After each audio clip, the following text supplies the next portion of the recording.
ইনশাল্লাহ চা বিস্কিটের দিন শেষ।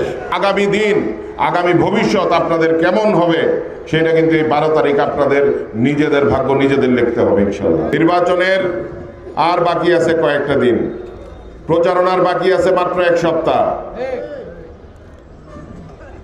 এই 1 সপ্তাহ আপনারা আমার জন্য একটু কষ্ট করবেন, আমি আগামী 5 বছর আপনাদের জন্য কষ্ট করব। করবেন তো? 2 হাত তুলে দেখান।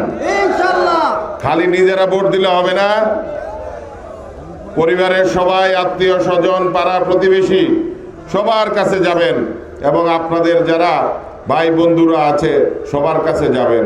একজন রনি হয়ে যাবেন। মনে করেন মনোনয়নটা আপনার নিজের, আগামীতে এমপি আপনি হবেন, মন্ত্রী আপনি হবেন।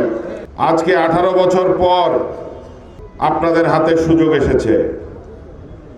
এই গাজীপুর 2 1991 সালে রেকর্ড করেছিল সারা বাংলাদেশে সর্বোচ্চ ভোটে তৎকালীন ধানের শীষের প্রার্থী অধ্যাপক এম এ মান্নানকে নির্বাচিত করেছিল এবং তৎকালীন প্রধানমন্ত্রী দেশনেত্রী বেগম খালেদা জিয়া গাজীপুরবাসীকে উপহার স্বরূপ তাকে মন্ত্রী করেছিলেন এবং সেই কারণে উনি তখন ব্যাপক উন্নয়ন গাজীপুরে করতে পেরেছিলেন।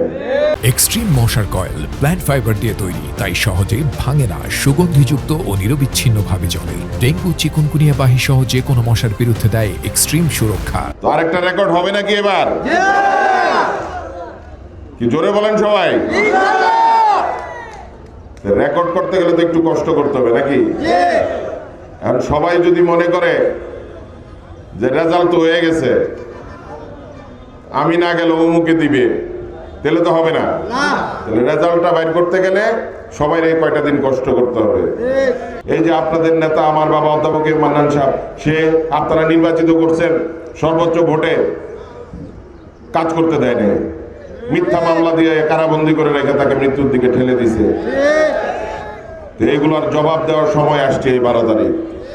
সুতরাং আপনাদেরকে সিরিয়াস হইতে হবে, সিরিয়াস হইতে হবে, কারণ আগামী দিন, আগামী ভবিষ্যৎ আপনাদের কেমন হবে সেটা কিন্তু এই 12 তারিখ আপনাদের নিজেদের ভাগ্য নিজেদের লিখতে হবে ইনশাল্লাহ।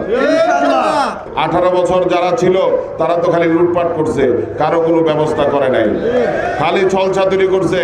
আপনাদের নেতারাও পিছে পিছে ঘুরছে, কিন্তু ছবি তুলছে, খালি ছবি তুলছে, ফুল দিছে আর চা বিস্কিট খাওয়ায় বিদায় করে দিছে, ঠিক কিনা?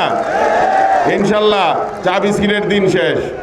এখন থেকে কাজ, কাজ আর কাজ। আমাদের নেতা কি বলছেন?